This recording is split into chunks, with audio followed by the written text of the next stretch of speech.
protecteur envers sa fille, Johnny Hallyday a longtemps été en colère contre l'un des ex de Laura Smith.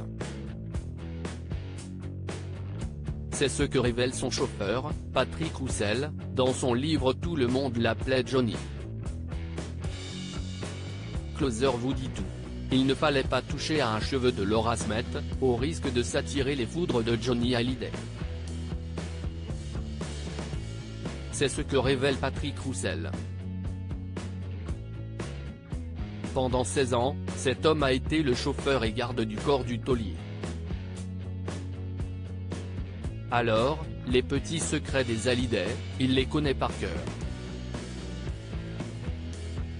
Il a été le témoin privilégié de cette famille et de leurs disputes. Presque 6 ans après la mort de Johnny Hallyday, Patrick Roussel a décidé de raconter leurs années ensemble dans un ouvrage Tout le monde l'appelait Johnny, édition Mareuil, publié ce jeudi 15 juin.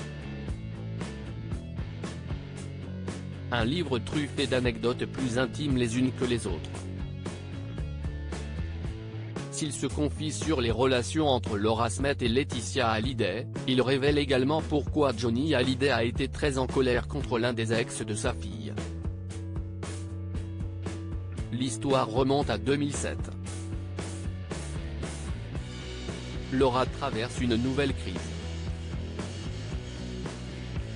Elle a été hospitalisée dans un établissement spécialisé, et elle a dû renoncer à de nombreux films pour lesquels elle s'était engagée, explique Patrick Roussel. Une hospitalisation que Johnny Hallyday a imputée à Frédéric Beigbeder. Johnny en a beaucoup voulu à Frédéric Beigbeder, car il considérait que c'était de sa faute si Laura a commencé à consommer certaines substances. À tort ou à raison, à ses yeux, c'était lui, le coupable de la descente aux enfers de sa fille, rapporte Patrick Roussel. À tel point que Johnny Hallyday a voulu régler ses comptes avec l'écrivain. Un soir, après un dîner au restaurant sans Laetitia, Johnny m'a demandé de le conduire à une boîte de nuit où Beigbeder avait ses habitudes, un établissement réputé pour être très fréquenté par des consommateurs de stupéfiants, poursuit-il. Johnny Hallyday avait la ferme intention d'avoir une explication et de préciser, Johnny m'a prévenu en chemin, il avait la ferme intention d'avoir une explication avec l'ancien compagnon de sa fille. À sa charge donc d'intervenir si les choses dégénéraient. Sauf que cette altercation n'a jamais eu lieu. Johnny a attendu assez longtemps dans la boîte, mais Beigbeder n'est jamais venu, assure Patrick Roussel. Et de supposer, il est possible qu'il ait fait une apparition, mais qu'il ait fait demi-tour après que les portiers l'ont informé de la présence de l'artiste.